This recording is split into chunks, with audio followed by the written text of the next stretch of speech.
จุดสู้ปกไม้บองปอนต่างอักเนียในซาตาสันตุในการทั่วเปะหิกาตุ่มเน่งไทยนั่นเลยโซเชียลมีเดียหรือก็บันไดสังคมนั่นก็คือตู้หรือก็กระปงแต่ชาบใช้ชั่วครั้งเหมือนเต้น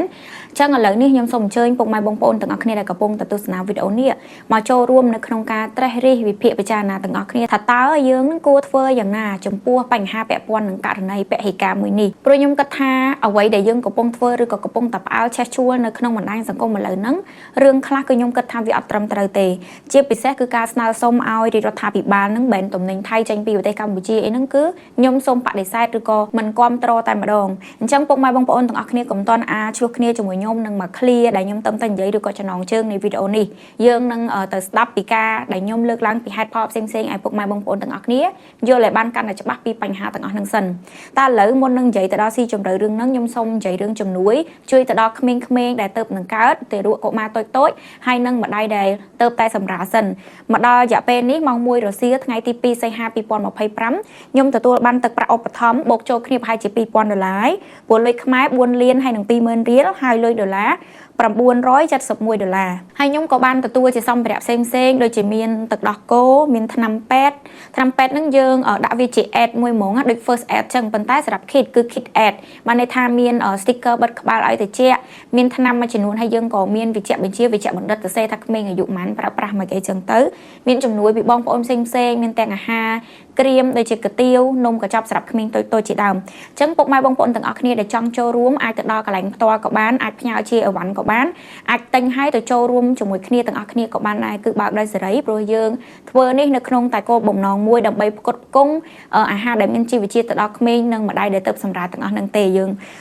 ช่วยเนียมาเนี่ยมาได้มาเชิงให้ปกไม้บองปอนต่างอักเนียอาจโจรวมมันกรบรูปเพียบมันทาเจกำลังกายกำลังจัดถาวิกาหรือก็ระบบเซ็งจังเรื่องจำนวนนี้จับปนนั้นยืงตลอดมาโจประเทศบัดยังเวงคือยมสังเกตเคยท่าสันตุในการความโตการทัวเปะหิกาได้เหมือนความโตไอติ้งหรือก็ปราบผลิตภัณฑ์ไทยนั่นคือกระปงแต่ประตูลางมันใต้การแต่ประตูลางนั่งวิมีนต่างล้อต่างกระวิลอ้อยได้ยืงมีสมาร์ทได้สไนฮาเชียดยืงแชชื่อจับเรื่องใดจิตซามวยทัวบาบจิจวนให้บุงโฮชิมทัวเรื่องเหมือนซ้ำรมเซ็งด่าประจิตยืงมันใต้ในขนมนั่งยมสังเกตเคยท่ามีเรื่องแต่อันใหญ่ทัชโรและการหลังจีพีเซเคยสกัดหมกเพียบไปจีจนเยื้องจับดามเกียบสังกัดคณีการไหนคลานั่นคือทงงดาวธนาบังคอมเอาบอกกหลักได้กระปงแต่บ่มราการเงี้ยแปะปอนจมูกหนึ่งแฟรนไชส์หรือก็กรมฮนไทยเอาคณีชบทัวกาเตอร์ทอดหรือก็สัมเพเนี่ยได้โจมาดกระไหลเซ็งได้แฟรนไชส์นั่งแปะปอนจมูกหนึ่งไทยจังยมกระทาเรื่องต่างอักนั่งที่มวยนั่งอ่ะมันแม้นจีเรื่องตรมตรึได้เยื้องต่างอักเนี่ยกูตัดเฟอร์เตะบ่าวไปจีจนมาประเทศตัดเฟอร์เรื่องจังต่างอักนี้เยื้องนั่งคลายจีเหมือนนึกหรือก็ไปจีเจียดมวยได้ขมิ้นสลัดทอให้นั่งขมิ้นกายหยดดังไงลำนักสายได้ยมกระทาวิลอ้อวิเปะปอนต่างปีวิเปะปอนต่างเยื้องจีเนี่ยจีไปจีจนจีเนี่ยปราให้นั่งเรียกรัฐาบิบาลยมใหญ่ปีตัวเนตีเรียกรัฐาบิบาลมนยมเคยท่าโดยซาตาสันตุในการเปะเหตุการณ์นั่งการล้างเป้หดดาวไปจีจนมาจนูนั่งสนมโป้เอาเรียกรัฐาบิบาลเบนหรือก็บัดการนอมโจตุ่มนิ่งปีข้างประเทศไทยหรือคนใหญ่ท่าชบนอมโจตุ่มนิ่งบัดการรบซีจมูกเคลียเรื่องนั้นคือวิอัตลอเตยมความโตเอาไปจีจนเยืองนั่งในแต่อารีรัฐบิบาลนั่งบ่าวโยตุ่มนิ่งไทยมาธรรมดาบันในท่าอัดมีนการบัดซัดเนี่ยได้น้อมตุ่มนิ่งไทยมาเตะถ้าบ่าวก็เกโจเหมือนโจหรือก็เกตังเมาเหมือนตังก็จะเรื่องบ่าเกปันใต้ตุ่มต้มหนึ่งนั้นคือยังเชี่ยเยี่ยมบังการเอาการเงียหรือก็ช่วยจมรุ่งสหกรณ์ทำไมอาชีวกรรมหากเรียกทำไมนึกในขนมปฏิเยืองเรียกรัฐบิบาลละมีตัวในตีคลังเหมือนแต่ในขนมการจมรุ่งเนี่ยได้กวาดมีลอยจังบางอาชีวกรรมเรียกรัฐบิบาลอาจช่วยพิษาอาจช่วยพระเชี่ยกลมนัดอาจช่วยจอบเนี่ยได้มีลอยจมรุ่งหนึ่งเนี่ยได้มีสมรรถภาพหนึ่งปัจจัยกระเตะช่วยสมรู้แปะปอนตัวหนึ่งไอกระซาบเซ็งช่วยบรรทุบรรทอยป้นหรือก็การน้อมโจลเครื่องจักรน้อมโจลวัตถุเทียดดำเซ็งมาปีบ่อเตะไอจังเตินจังเรียกรัฐบิบาลคือชิพในมวยดอสำคัญเพื่อเอาสะเกลียแต่จังหนึ่งก็การนึกขนมปฏิเยืองนั่งดำเนินการตึงหมกตัวใบจีมีนลอยมีแนวจำเนียงใต้การรถไอกระซาหรือก็ปปวนฉบับนั่งมีเพียบสมสมัยตังรังเป็กหรือก็มีเหมือนไตรปกรลวยมากัวมาเฟื่อบาบอาชีวกรรมต่างอันนั้นบันไดทาจำนายลอยกลายปปวนเองจังอันนั้นก็เวียเพื่อเอาวิสัยหรือก็การก่อการสะเกลียสตาร์ทอัพหลังเวงนั่งหรือก็สตาร์ทอัพสาทำไมนั่งมีเพียบปะเหมือนงี้ตึงหมกได้เจ้าจมพัวไปจีจนเวงยมในตั้งใหญ่แต่ตั้งยมนั่งปกไม้บงปอนต่างอักเนียได้เชียไปจีจนตูเตียงประเทศต่างอันนั้นคือเหมือนความโตเอาปราบประเทศไทยเตะปันใต้ในขนมในได้เหมือนความโตหรือก็ชอบปราบนั่งคือยังเฟอร์เวียในขนมในแต่มวยแต่ได้เลยชอบปราบ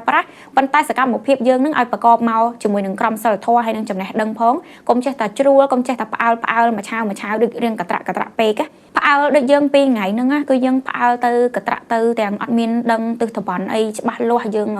ងអត់មានសិក្សាពីចំណូលចំណាយការនាំចេញនាំចូលឬក៏បំរើបំរាស់នៅក្នុងស្រុកហើយយើងបខំឲ្យឈប់ភ្លាមវាអាចមានគ្រោះថ្នាក់ហើយតែពេលយើងជ្រុលក្បាលកពើយើងរៀងណាស់រៀងមុំដាច់អហង្ការពីដំបូងប្រយ័ត្នទៅពេលតិចមានការប្របាក់នៅក្នុងស្រុកបាត់ក្បាលមកវិញអត់កើតទេដោយសារអីខ្មាស់ជាមួយខ្លួនឯងដែលធ្លាប់អះអាង100%ពេកអញ្ចឹងវាដោយការធ្វើដំណើរអញ្ចឹងយើងកំពុងតែជិះពេញលបឿនណាយើងនៅសុកឈប់វាអាចគ្រោះថ្នាក់ដល់យើងខ្លួនឯងដំណោះស្រាយមាន2 3ចំណុចធំដែរទី1ហ្នឹងគ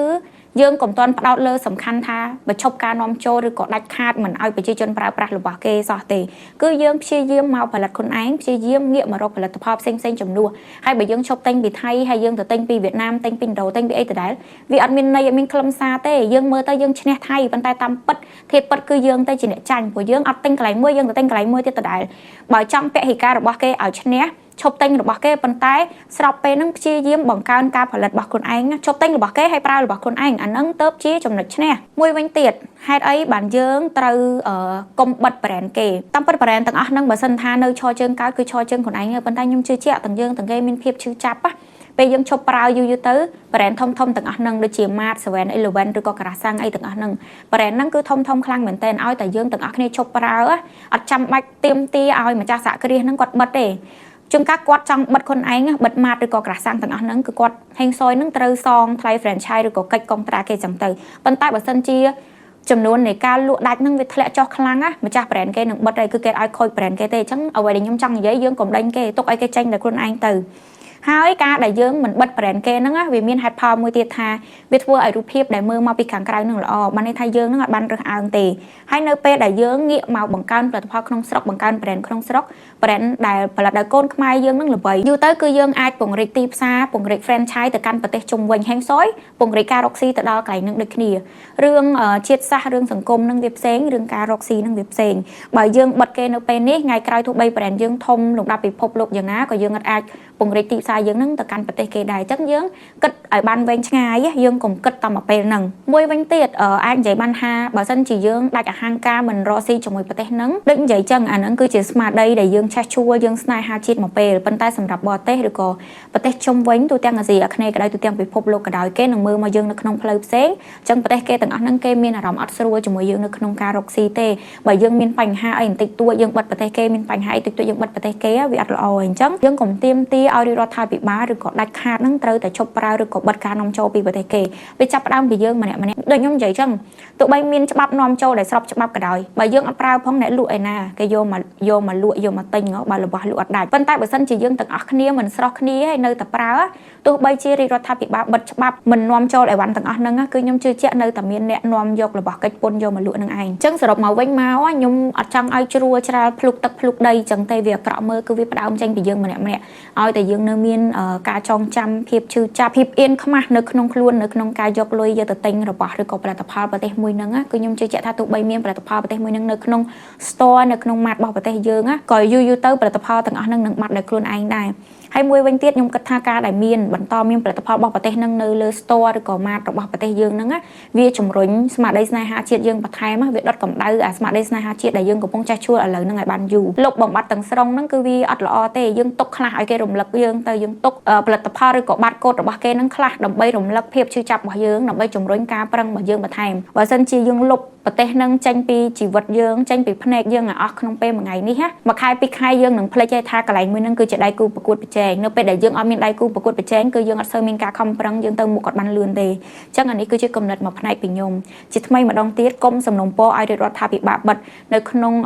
ផ្លូវការនៃការធ្វើការទូតគឺគេអាចធ្វើចឹងទេវាប៉ះពាល់ជាមួយនឹងការវិនិយោគឬក៏ការរកស៊ីការធ្វើពាណិជ្ជកម្មមកពីប្រទេសដទៃយើងនាំគ្នាធ្វើវាដោយស្ងាត់ហើយកុំធ្វើរឿងអសិលធម៌ដូចជាការសម្ភាសការទៅថតវីដេអូចំមុខអ្នកដែលគាត់ទៅទិញឬក៏ប្រើប្រាស់ផលិតផលទាំងអស់ហ្នឹងយើងក៏ដឹងថាគាត់មានហេតុផលអីផ្ទាល់ខ្លួនគាត់ទេណាមួយសកម្មភាពស្នេហាជាតិអីទាំងអស់ហ្នឹងវាចេញពីចិត្តវាចេញពីសតិសម្បញ្ញៈរបស់យើងម្នាក់យើងអត់អាចទៅបង្ខំអ្នកណាទេមិនថារឿងនៅក្នុងស្រុកយើងឬក៏ការធ្វើពាណិជ្ជកម្មទេអានឹងពាក្យថាទីផ្សារសេរីទាំងអស់គ្នាមានលុយមានសិទ្ធិទិញមានសិទ្ធិចាយគឺយើងអត់អាចបង្ខំទេយើងមានត្រឹមសិទ្ធិ ដែលបង្ហាញពីភាពឈឺចាប់ព្យាយាមបញ្យល់អានឹងបានតែយើងអត់មានសិទ្ធិទៅបង្ខំអ្នកណាម្នាក់ឲ្យឈប់ទិញអ្វីឬក៏ឈប់ប្រើប្រាស់អ្វីទេមានសិទ្ធិនៅក្នុងការបង្កើនផលិតផលខ្លួនឯងបញ្ចុះតម្លៃធ្វើមិនឲ្យរបស់យើងក្នុងស្រុកហ្នឹងជាជំរើសដែលល្អជាងរបស់ប្រទេសមួយទៀត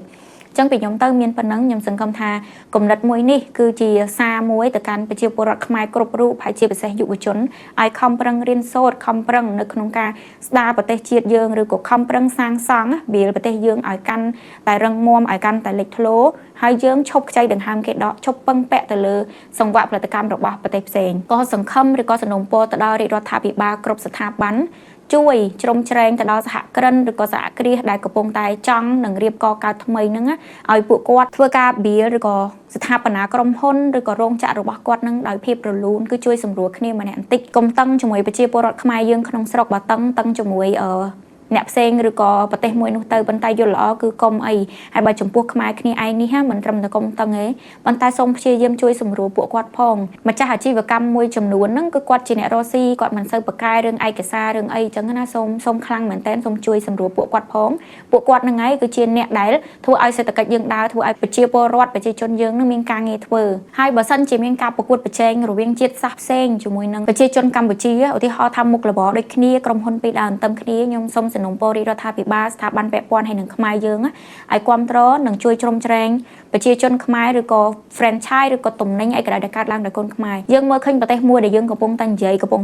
ស្អប់នឹងដូចគ្នាកុំថាឡៃខ្មែរយើងឬក៏ជនជាតិផ្សេងសូម្បីតែខ្មែរសរិនដែលមានវត្តមាននៅក្នុងប្រទេសគេផ្ទាល់ហ្នឹងក៏គេមានការរើសអើងគេមិនចង់ឲ្យរីកធំធាត់ទេវាមិនងាយទេដែលជនជាតិខ្មែរឬមួយក៏ជនជាតិផ្សេងដែលនៅក្នុងប្រទេសគេហើយទៅបើករស់ស៊ីបានធំកក្រឹកកក្រែងវាអត់សូវមានទេសូម្បីតែបើកហាងបើកអីទូចតាចក៏ដោយគឺអត់សូវមានទេអញ្ចឹងយើងដូចគ្នាបានន័យថាបើមាន2 3ទន្ទឹមគ្នាគួរតែប្រជាជនកម្ពុជានឹងជាជំរើសទី1ដែលយើងជំរុញឲ្យខ្លាំងឲ្យទៅឲ្យបានខ្ពស់ទៅឲ្យបានឆ្ងាយអញ្ចឹងខ្ញុំមានតែប៉ុណ្្នឹងទេអរគុណពុកម៉ែបងប្អូនទាំងអស់គ្នាសង្ឃឹមថាសារមួយនេះមានអត្ថប្រយោជន៍ទៅដល់ប្រជាពលរដ្ឋខ្មែរគ្រប់រូបនឹងបានឮទៅកាន់ទាំងអស់គ្នាជាពិសេសស្ថាប័នពាក់ព័ន្ធក៏ដូចជារាជរដ្ឋាភិបាលសូមអរគុណពុកម៉ែបងប្អូនទាំងអស់គ្នាកុំភ្លេចចូលរួមចែករំលែកហើយនឹងចុច Subscribe ខ្ញុំដើម្បីទទួលបានវីដេអូថ្មីៗជម្រាបលាបាយបាយ